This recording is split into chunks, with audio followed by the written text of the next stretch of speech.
같이 예수님을 봤어요. 봤는데 어떤 사람은 예수 그리스도를 주님이라고 고백하는 반면에 오늘 본문에 나타나는 바리새인과 사두개인들은 그것을 인정할 수가 없었습니다. 그래서 자꾸만 예수님한테 와서 자꾸 딴지를 거는 거죠. 당신 정말 맞아? 하나님의 아들 맞아? 하나님의 아들이 맞으면 왜 우리가 이 모양이지? 이런 얘기예요. 당신이 하나님의 아들이 맞는 것 같으면 거기에 걸맞는 증거를 내놓으시오. 이렇게 얘기하는 거죠. 이것 때문에 많은 사람이 죽었어요. 많은 사람이. 증거 내라니까 증거 이렇게 하잖아요. 그러면은 뭐 없어요. 왜? 여러분, 예수님을 향해서 당신이 하나님의 아들이요 구세주라고 하는 것을 증명해 보여라. 그것은 반드시 하늘로부터 오는 표적이어야 된다라고 말하는 것입니다. 이 말은 뒤집어 보면 뭐죠? 당신이 지금 이렇게 기적과 여러 가지 이적을 행사하고 있지만 그거는 하늘에서 온 것으로 인정할 수 없다는 거예요. 그러니까 새 것으로 내놔라. 이렇게 말하고 있는 것입니다. 지금 이 바리새인들과 사두개인들이 당신이 정말 하나님의 아들이면 하늘에서 내려오는 표적을 보여줘야 된다고 얘기할 때는 그거는 역사적인 방증이 있는 거예요. 자기들이 지난 400년 동안 영감도 없고 선지자도 없는 거죠. 캄캄한 거죠. 그래서 예수님의 시대가 새로운 시대가 도래했다. 시대의 표적이라고 얘기할 때는요, 그 시간이 도래했다는 거예요. 그런데 이 사람들은 모르는 거예요. 뭐가 문제죠? 오늘 우리는 여기에서 세 가지를 보게 될 것입니다. 왜 시대를 분별하지 못하나? 예수 그리스도를 왜 모르고 그리고는 또 다른 하늘의 표적을 달라고 그렇게 요구하게 되나? 이거를 보게 될 것입니다. 그래서 그 안에 있는 세 가지 세부적인 요인들을 살펴본 다음에 요나의 표적이 지니는 의미를 우리가 생각하게 될 것입니다. 자, 맨 먼저 왜 예수님이 말씀하시는 이 시대의 표적을 분별할 수 없을까 하는 것입니다. 맨 먼저는요, 이거 여러분 아시죠? 혹시나 여러분들이 이 악하고 음란한 세대라고 하는 말이 뜻하는 바가 뭔지 생각해 보셨습니까? 악하고 음란한 세대. 악하다고 하는 것은 불법적인 거예요. 원래의 궤도를 벗어난 것입니다. 표적지를 벗어난 거예요. 그리고 여기에서 말하는 음란한 것은 무엇을 의미하죠? 표피적인 거예요. 본능적이고 원초적인 거예요. 굉장히 센슈얼한 거죠. 감각적인 거예요. 말초적인 겁니다. 아주 쉽게, 아주 예민하게 움직이는 거예요. 이러한 세대라고 예수님이 말씀하실 때 이 안에 어떤 의미가 들어있는 것입니까? 악하고 음란한 세대의 특징들 뭐죠? 즉시적이고 직물적인 거예요. 내놔라는 거죠. 하나님, 당신이 진짜 하나님이시라면 내놔보세요. 보여보세요. 좀 뭔가 좀 이렇게 탁 하고 보이는 거, 좀 아주 쿨하게 이렇게 나타나시는 거, 이런 거 좀 보여주세요. 이렇게 하는 거예요. 여러분 어떻게 생각하십니까? 여러분 그렇게 해서 탁 와서 닿은 적이 있으세요? 하나님 척하면 하나님이 척 이렇게 해주시고, 내가 착하면 하나님도 착 이렇게 해주시고, 이렇게 해주셨나요? 아니죠. 근데 이 사람들은 지금 뭘 구하는 거죠? 즉시적이고 직물적인 것을 요구하고 있는 거예요. 이번에 장경철 교수님이 왔다 가셨어요.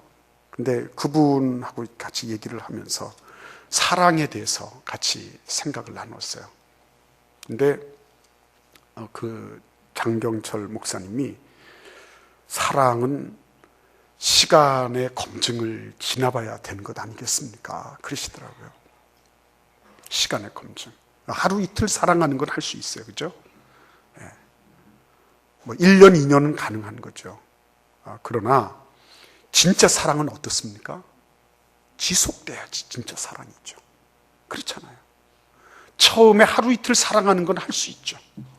한 해 이틀 하는 건 할 수 있죠. 우리가 헌신하는 것도 마찬가지잖아요. 그 정도는 할 수 있죠. 그러나 계속 지속될 때, 그게 진실 때구나 알 수 있잖아요.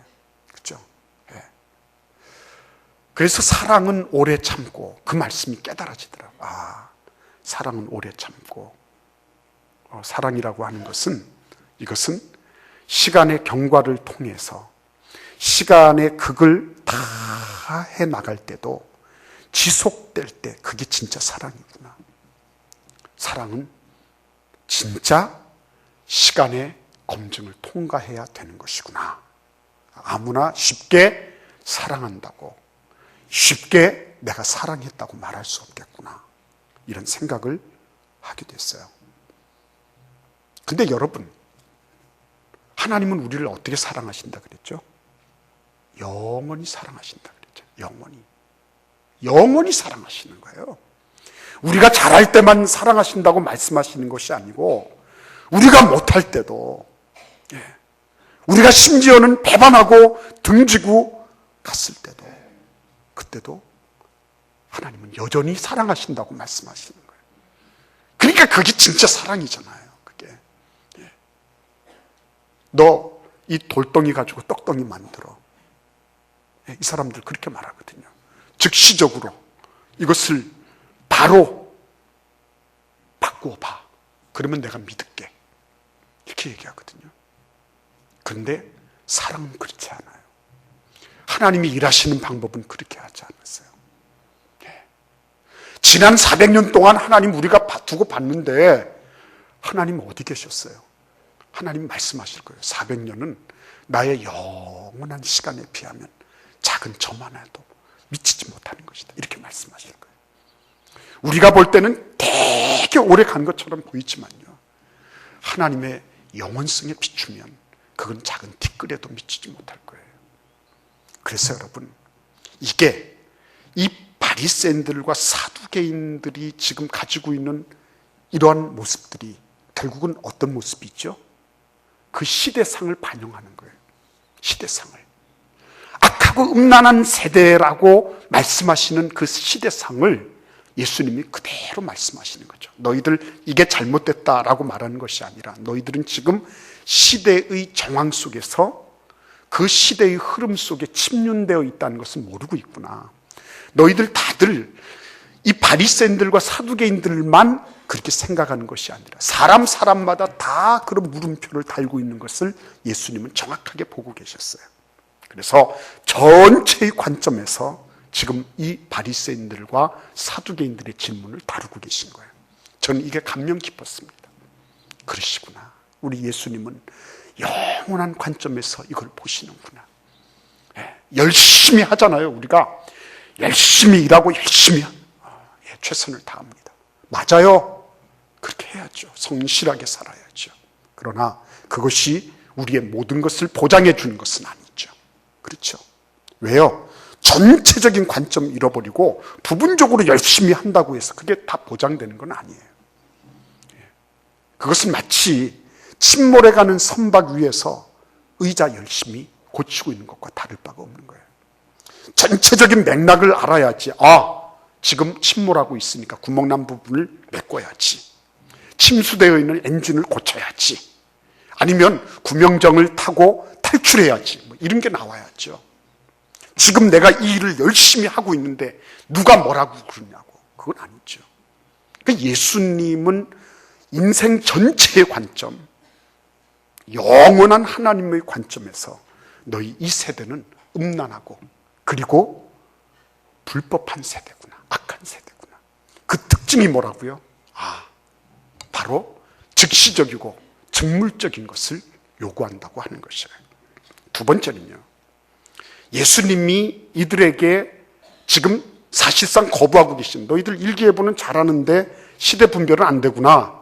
그래서 나는 너희들에게 요나의 표적밖에는 보여줄 게 없다. 이렇게 말씀하실 때, 그때 예수님은 이걸 염두에 두고 계셨다고 그렇게 믿게 되는 거예요. 뭐냐면 다 봤거든요. 다 봤는데 어떤 사람은 예수 그리스도가 주님으로 인정됐고 이들은 주님으로 인정되지 않았어요. 왜 그럴까요, 여러분? 이 사람들은 듣기는 들었는데 듣지 못했어요. 보기는 보았는데 깨닫지 못하는 거예요. 왜 그렇죠? 이유가 뭡니까? 우리에게 자기 틀이라는 게 다 있잖아요. 이게 우리가 끼는 렌즈가 굉장히 중요하다는 거죠. 렌즈 잘못 끼면요, 올바른 것도 어떻게 돼요? 왜곡된 것이 될 수 있어요. 거룩한 것도 불결한 것이 될 수 있어요. 예. 정말 아름다운 것도 추하게 보일 수 있어요. 밝은 것도 어둡게 보일 수 있어요. 렌즈를 무엇으로 끼냐, 그게 중요한 거죠. 이 바리새인들과 사두개인들의 렌즈는 불신의 렌즈였습니다. 애초부터 그 렌즈 가지고 보는 거거든요. 절대로 바뀌어지지 않습니다. 렌즈를 바꾸지 않는 한 상황 바뀌지 않습니다. 너무 가슴 아픈 일이죠. 근데 또 하나가 더 있습니다. 그것은 뭐냐면 이 바리새인들과 사두개인들이 지금 현재 어느 위치에 있나요? 이들은 서로 다투는 관계예요. 한쪽은 굉장히 막 그냥 신앙적으로 치달아가고요.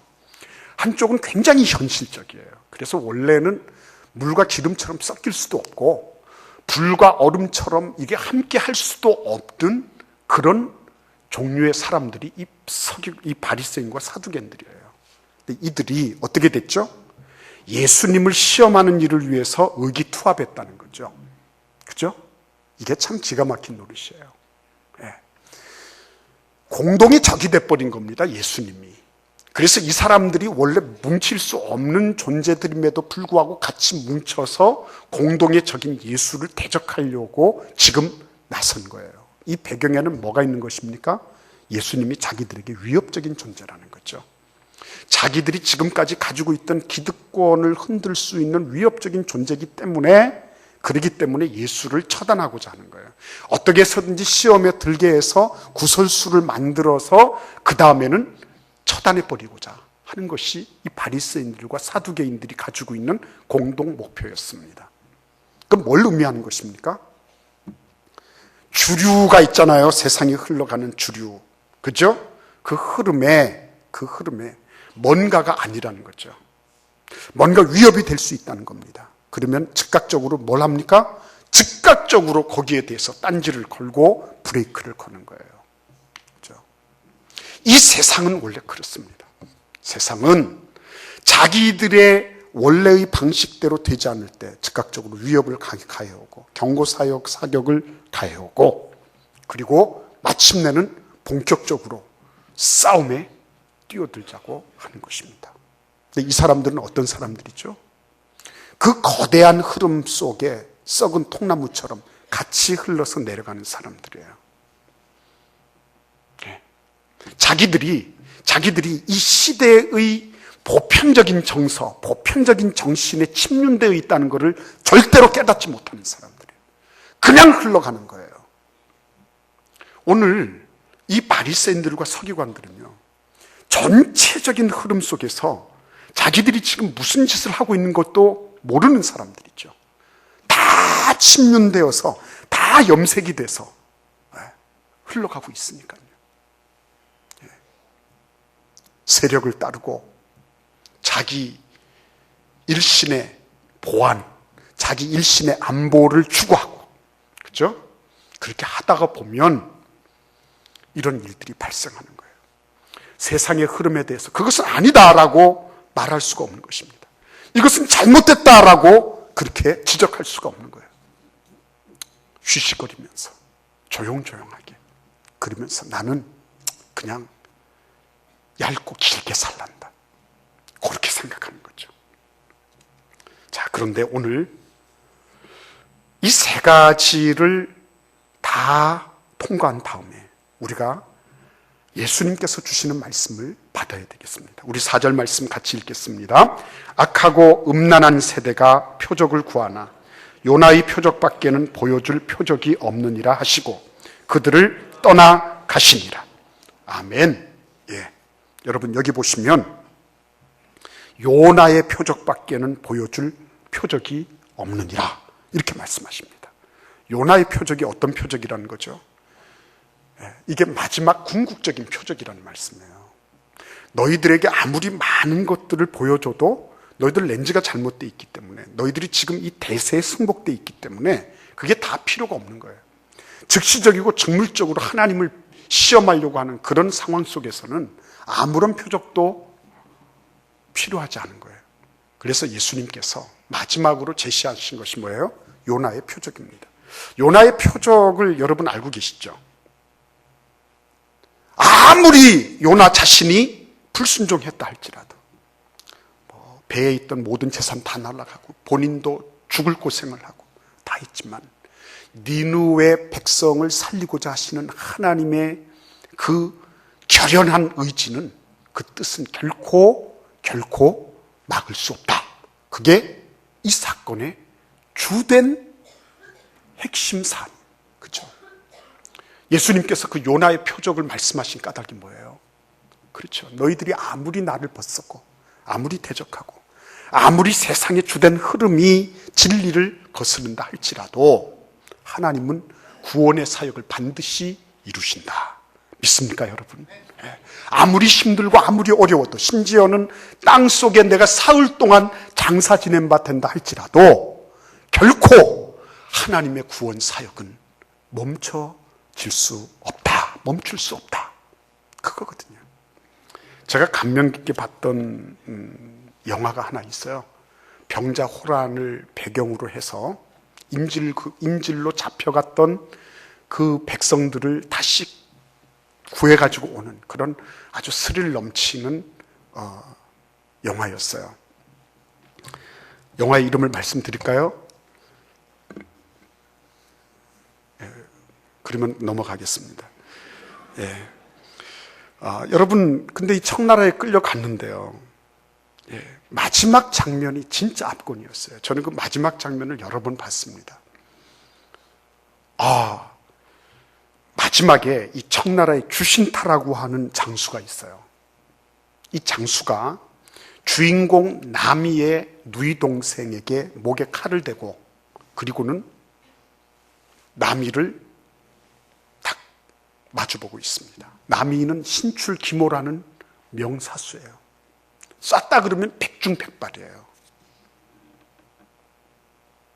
근데 나미의 가슴팍에서 피가 줄줄 흐릅니다. 화살을 이미 맞았어요.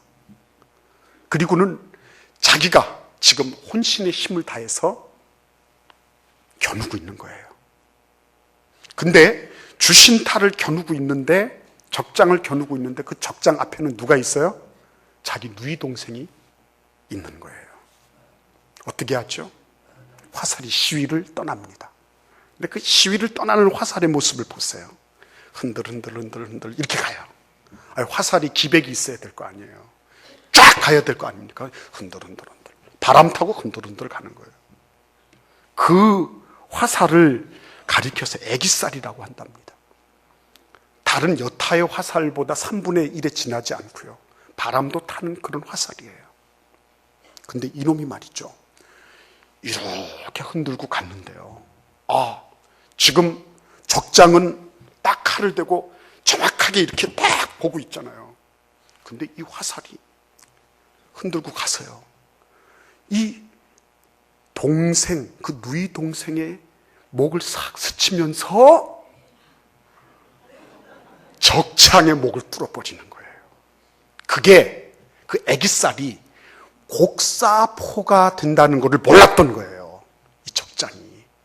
애기살은 바람을 타거든요. 그러니까 이게 이렇게 가서 샥 바나나 킥으로 들어간 거죠. 그런데 그 바나나 킥을 딱 맞고 그 자리에서 이러면서요, 내 놈이, 이러면서 죽어가는 거예요. 그런데 그때 주인공이 하는 유명한 대사가 있습니다. 두려움은 직시하는 것일 뿐, 바람은 계산하는 것이 아니라 극복하는 것이다 그랬어요. 주신타는 바람이 이렇게 부니까 네가 화살 못 날릴 거다 생각했어요. 아마 네 놈이 굉장히 많이 복잡할 거다 이렇게 생각했어요. 그런데요, 이 나미는 바람은 계산으로 잡힌 게 아니야, 극복할 대상일 뿐이야, 이런 거예요. 여러분, 저는 그 얘기를 딱 듣는데요, 제가 무슨 생각이 들었을 것 같아요? 아, 그래, 신앙도 그래. 신앙은 계산하는 게 아니야. 어떤 신앙적인 문제도 그것은 극복하는 거야. 왜 어려움이 없어요? 왜 질문이 없어요? 왜 이해되지 못할 일이 그렇게 많은 겁니까? 그런데 그걸 가지고서요, 복잡합니다. 나 어렵습니다. 날마다 질문하는데 내 렌즈는 바뀌지가 않고 즉각적으로 하나님 보여주시는 것도 없고 세상은 계속 흘러가면서 나를 옥죄고 있는데 나는 어떻게 합니까? 그때 주님께서 말씀하시는 거예요. 걱정하지 마라. 요나 보지 않았니? 요나가 물고기 뱃속에 사흘 동안 있었지만 하나님의 구원 계획은 절대로 훼손당하지 않지 않았니? 그렇다면 왜 네가 의심하냐? 왜 그것 때문에 흔들리냐? 왜 그것 때문에 어려워하고 왜 그것 때문에 나가 떨어지니? 그러지 마라. 하나님의 구원 계획은 여전히 지속된다. 내가 비록 땅속에 들어가서 사흘 동안 있다 할지라도 하나님이 인류를 구원하시는 그 계획에는 변함이 없다. 그 표적 이외에는 보여줄 것이 없다라고 말씀하시는 거예요. 그래서 여러분, 우리가 오늘 부를 찬송 가운데 나의 주를 내가 그 곁에 서서 배우며 나의 주를 그 손에 못자국을 보아 알겠네. 어떻게 안다고요? 못자국을 보아 알겠네. 누가 죄인을 위해서 죽습니까? 누가? 그렇죠? 고상하게 죽는 사람 봤어요. 악법도 법이라면서. 놀라운 열반의 경지에 특도에서 부처가 돼서 그렇게 입적하는 분도 봤어요. 그러나 인류의 죄를 위해서 비참하게, 인류의 가장 부끄럽고 수치스럽고 가장 감당하지 못할 그것을 다 담당하시기 위해서 죄를 짓고 죄를 지은 사람인 것처럼 그렇게 죄를 담당하시고 손과 발에 못을 받으시고 죽으신 분은 예수님밖에 없는 거예요. 그 뚜렷한 의지가 우리 가운데 있다는 거예요. 그거 보고 하나님인 줄 알아라는 거예요. 그거 보고 흔들리지 말라는 거예요. 그거 보고 주님에 대한 사랑과 헌신 분명히 하라는 거예요. 계산하지 말고. 믿습니까, 여러분? 네. 하나님의 은혜 가운데 우리가 그런 바람은 계산하는 거 아니다, 극복하는 거다. 근데 전 오늘 주님께서 이렇게 말씀하시는 것 같아요. 신앙은 틀림없이 극복하면서 자라는 것이다 라고 말씀해 주신다고 믿어요.